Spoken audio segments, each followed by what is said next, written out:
Guys मैंने 1 करोड़ रुपए का चैलेंज लिया है, वो भी सिर्फ 100 दिनों में बिजनेस बनाने का। और इसके लिए हमने ना बहुत सारे हमारे कैटलॉग्स के ऊपर एडवर्टाइजिंग भी रन कर लिए और मार्केट से कुछ ऐसे कैटलॉग्स भी लाए जो हमें हेल्प करेंगे 1 करोड़ रुपए का धंधा बनाने के। लेकिन ये हम 1 करोड़ रुपए का धंधा ट्रैक कैसे करेंगे? हमें कैसे पता चलेगा कि अगले 100 दिनों में हमारा एक्चुअल में 1 करोड़ रुपए का बिजनेस हुआ है या फिर नहीं?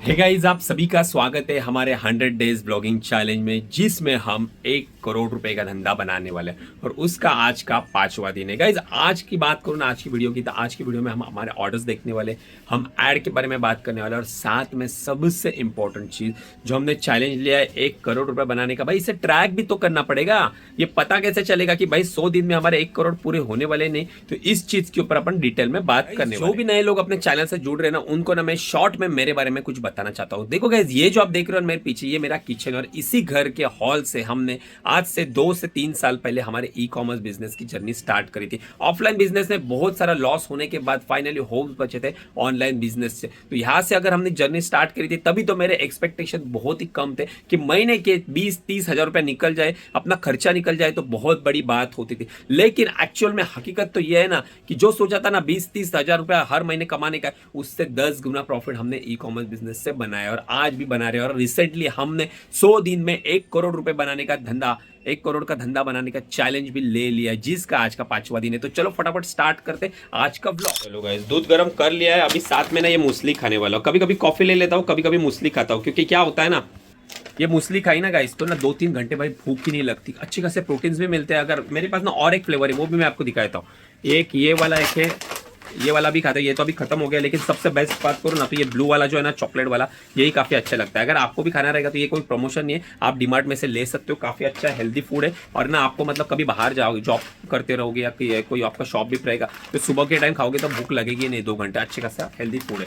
तो यहाँ पे अगर बात करूँ प्राइस की, तो 390 रुपये का आता है ये प्रोडक्ट, और इसमें ना बाय 1 गेट 1 फ्री डीमार्ट के ऊपर ये चलता ही रहता है। तो मतलब भाई आपको लगभग 200 रुपये में एक पैकेट गिर जाता है। चलो गाइज, अभी बात करते हैं हमारे आज के ऑर्डर की। तो आज के ऑर्डर है ना, वो हमने सुबह से ही स्टार्टिंग कर लिया पैकिंग के लिए। तो लगभग भाई 90% स्टॉक, तो 90 नहीं 70% स्टॉक हमारा पैक हो चुका है। ये देखोगे तो ये सब पैक करके हमने साइड में रख दिया और थोड़े बहुत पार्सल पैक करना बाकी है। वो जैसे ही पैक हो जाएंगे सभी पार्सल हम सक्सेसफुली डिस्पैच कर देंगे। हमारे 4 दिन पहले हमने जो माल लाया था ना, इसे अभी तक काउंट करा ही नहीं है भाई, ये अभी तक बचा है। इसके वजह से ना सभी माल हमारा काउंट करना है और अभी तक लिस्टिंग भी हमने स्टार्ट करी नहीं।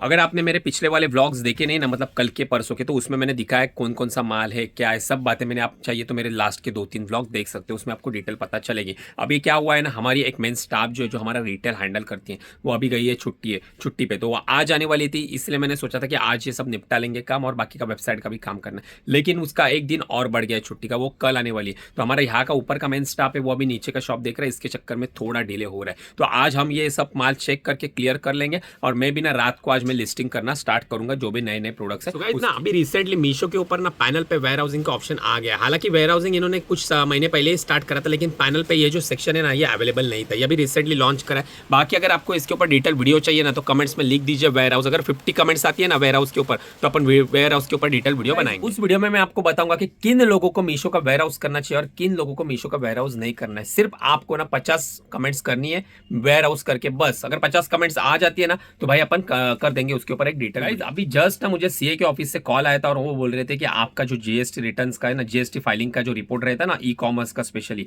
वो आप भेज दो ताकि ना वो सब कैलकुलेशन कर सके। क्योंकि उसमें क्या होता है ना, आप भेजते हो कैसे, ऑल ओवर इंडिया आपके ऑर्डर्स जाते हैं, तो उसको आपको डिवाइड करना पड़ता है स्टेट वाइज, और स्टेट वाइज उसका सीजीएसटी एसजीएसटी वो क्लेम करना पड़ता है और डिवाइड करना पड़ता है। तो वो उसमें टाइम बहुत लगता है वो सब चीज़ों में। तो उनको अभी अपन फटाफट, चलो मैं आपको भी दिखा देता हूँ कि आपको कहाँ से सीए को रिपोर्ट भेजना है। देखो, सबसे पहले आपको आना है मीशो के पेमेंट टैब में। पेमेंट टैब में आओगे तो डाउनलोड में आपको क्लिक करना है, और डाउनलोड में आप जैसे क्लिक करोगे तो आपको वहाँ पे, एक मिनट दिखाई देता हूँ भाई मैं आपको यहाँ पे, एक सेकेंड। चलो, ये जीएसटी रिपोर्ट सिलेक्ट कर देना है।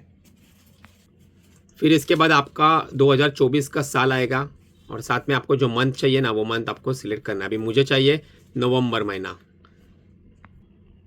हमने सिलेक्ट कर दिया नवंबर। अब कर देंगे डाउनलोड। और देखो गाइस, यहाँ पे ना जीएसटी रिपोर्ट भाई अपना डाउनलोड हुआ ही नहीं। अब इसका रीजन ये है ना कि आज की तारीख है 5 नवंबर। नॉर्मली अगर आप जीएसटी रिपोर्ट करोगे ना डाउनलोड तो 10 तारीख तक हो जाते हैं। 10 तारीख के बाद डाउनलोड करोगे तो इजीली होते हैं, क्योंकि रिटर्न का भी चक्कर होता है। जो 30 तारीख को पार्सल हमने डिस्पैच करा है वो कभी कभी क्या होता है रिटर्न भी होता है। तो वो चक्कर में ना हर मार्केट प्लेस है ना एटलीस्ट ना 10 तारीख के बाद ही करता है। मीशो पे मैंने इससे पहले भी ट्राई किया था, लेकिन सोचो आपको दिखाने के लिए फिर से मैंने नवंबर का ट्राई किया, होता है या नहीं होता है। फ्लिपकार्ट का रिपोर्ट डाउनलोड करते हैं, ये है फ्लिपकार्ट, और यहाँ पे आपको आना है रिपोर्ट सेंटर में, सेंटर में आना है। यहाँ पे आना है आपको, जैसे ही आप क्लिक करोगे तो request for report tax report में जाना है आपको। बाद में टैक्स रिपोर्ट में जाओगे तो यहाँ पे आपको जीएसटी रिटर्न और सेल रिपोर्ट, ये दोनों और एक टीडीएस, ये तीनों रिपोर्ट आपको जनरेट करके आपके सीईओ को भेजने हैं। अभी सबसे पहले मैं यहाँ पे वन टाइम रिपोर्ट सिलेक्ट करता हूँ जीएसटी का, और यहाँ पे अपन डेट करेंगे सेट। तो यहाँ पे अक्टूबर सिलेक्ट कर देते हैं, क्योंकि वो भी मेरा बैलेंस है। सबमिट कर दिया।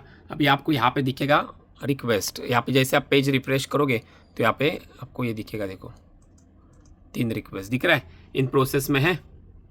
जैसे प्रोसेस हो जाएगा, एक 5 मिनट का टाइम लगता है, तो यहाँ से आप सीधा डाउनलोड करके सीए को मेल के थ्रू भेज। आया था अपने घर पे खाना खाने के लिए। अभी जैसे खाना खाऊंगा ना तो बाद में जाऊंगा वेयर हाउस पे, क्योंकि पार्सल भी डिस्पैच करने, और हालांकि मैं नहीं रहूंगा तो भी हमारा स्टाफ डिस्पैच कर ही देगा। आजकल क्या हो रहा है ना, जो भी लॉजिस्टिक है ना सब 5 बजे के बाद में आ रहे हैं। लेकिन इसके बाद ना मेन हमारा जो है ना काम वो है, हमारे वो 2 कार्टून आए थे, उसका सब माल हमें चेक करके उसको उसके सब कैटलॉग अपलोडिंग के लिए लेने हैं। खाने की तो है आज मटर की सब्जी दाल चावल में आधा खाना तो खा लिया मैंने, और बाद में भाई याद आया चलो भाई वीडियो भी बनानी है, तो वो आगे कंटिन्यू कर ली।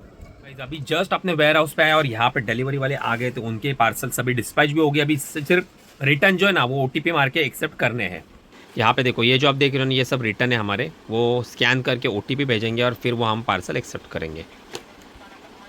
एक और पार्सल आया जो हमने रिजेक्ट कर दिया है, क्योंकि ये घर का पुराना कच्चा आएगा। ये देखो पुराना कच्चा है, और इसमें दिक्कत ये है ना, एक्सेप्ट कर लेते थे, लेकिन दिक्कत ये है कि इसमें ना ऑर्डर आईडी भी नहीं है। ये आरटीओ था, वो उसने पार्सल चुरा के बाद में फिर इसमें देखो ये थैली में पैक किया, इसमें ऑर्डर आईडी है ही नहीं, सिर्फ एडब्ल्यूबी नंबर है। तो इसका क्लेम रिजेक्ट ही होने वाला है।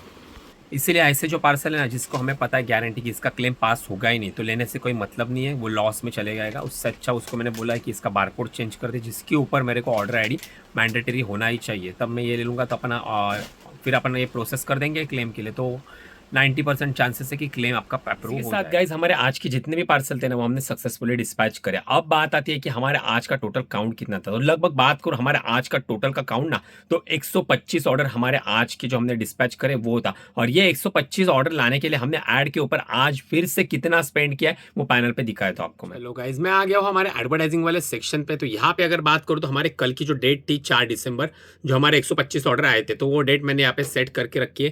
तो ये रहा हमारा कल का एड स्पेंड, 710 रुपये हमने ऐड के ऊपर स्पेंड करा है, जिससे हमारा जो धंधा हुआ है 11189 11,000 रुपये का धंधा हुआ है। और इसका आरओआई कितना है, तो आरओआई लगभग 15% का मिला है हमें। और साथ में ऑर्डर की बात करूँ तो भाई ये रहे हमारे ऑर्डर, 33 ऑर्डर्स जो है वो हमारे ऐड के थ्रू आए थे। अब बात करते हैं हमारे सबसे बड़े चैलेंज की, 1 करोड़ 100 दिन में हम कैसे बनाने वाले। अब ये तो मैंने कमिटमेंट कर ली कि भाई मैं 1 करोड़ 100 दिन में बनाऊंगा, लेकिन वो आपको पता कैसे चलेगा। मैंने तो बोल दिया, लेकिन वो 1 करोड़ 100 दिन में बनेगा या नहीं बनेगा उसे ट्रैक करने के लिए भी कुछ मेथड होनी चाहिए। इसलिए मैं आपको अभी पैनल पे दिखाने वाला हमारा अभी का टर्नओवर, और जो बाद में 100 दिन के बाद अपन चेक करेंगे वो टाइम का टर्नओवर। तो उसमें अपने को पता चलेगा, अपन ट्रैक भी कर सकेंगे कि अपन ऑलरेडी कितना धंधा करा है और कितना पेंडिंग है। तो चलो पैनल पे मैं आपको और अच्छे से समझा देता हूँ।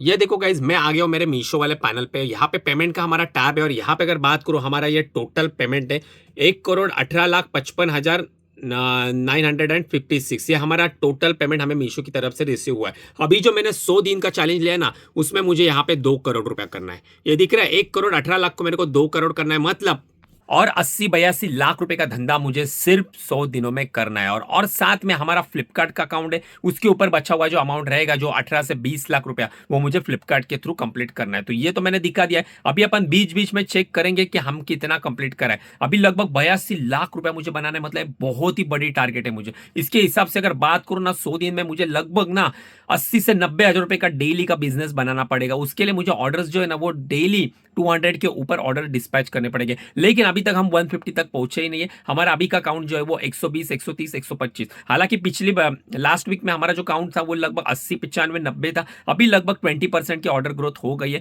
ऐसे हमें और 30 से 40% की ऑर्डर ग्रोथ करनी पड़ेगी इस वीक में।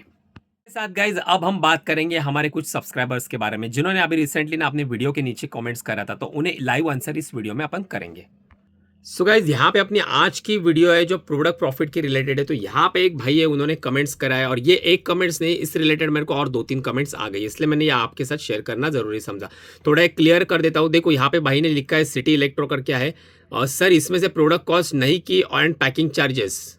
सो देख भाई, जो मैंने आपको कैलकुलेशन दिखाया था वो था अमेजॉन एफबीए का। तो अमेजॉन एफबीए ना आपको नीचे कॉलम मिलता है आपकी गुड्स ऑफ कॉस्ट की। तो वहां पे मैंने ऑलरेडी प्रोडक्ट की प्राइस जो है ना भाई वो मेंशन करी थी। हाँ, मैंने सिर्फ पैकिंग के जो चार्जेस रहते हैं 5 रुपए वो मैंने ऐड नहीं करे थे। बाकी जो 221 रुपए मैंने आपको बताया था ना कि आपका नेट प्रॉफिट होगा, वो नेट प्रॉफिट होगा। बाकी आप उसमें से चाहो तो 5 रुपए आप कम कर सकते हो, मतलब 116 रुपए आपका नेट प्रॉफिट होगा। उसमें ऑलरेडी प्रोडक्ट की प्राइस मैंने नीचे कट करके रखी है। और ऊपर से मैंने जो आपको कॉम्बो का भी दिखाया था ना 187 मार्जिन, उसमें भी मैंने 2 प्रोडक्ट की प्राइस लेस करके रखी है ना। सब एक बात ध्यान में रखना, मैं आपको जो भी बातें बताऊंगा ना e commerce related, business related, वो सब बातें जो रहेगी ना जेन्युइन रहेगी। हवा में कभी भी कोई बातें करता ही नहीं, क्योंकि मुझे देख के बहुत सारे लोग अपना ई कॉमर्स का बिजनेस करेंगे। तो मेरी जिम्मेदारी है कि आपको सटीक जानकारी में पहुंचाता रहूं। गाइस अभी सेकंड वाली कमेंट्स ले लेते हैं। तो ये अपनी कल वाली वीडियो थी जिसमें मैंने अपने ई कॉमर्स के नए प्रोडक्ट्स जो लाए थे वो मैंने आपको बताए थे। तो यहाँ पे आप एक प्रीति मैम है, उनका सवाल देख लो जरा। तो सर मान लो 5 प्रोडक्ट लोकल मार्केट से लाए 150 में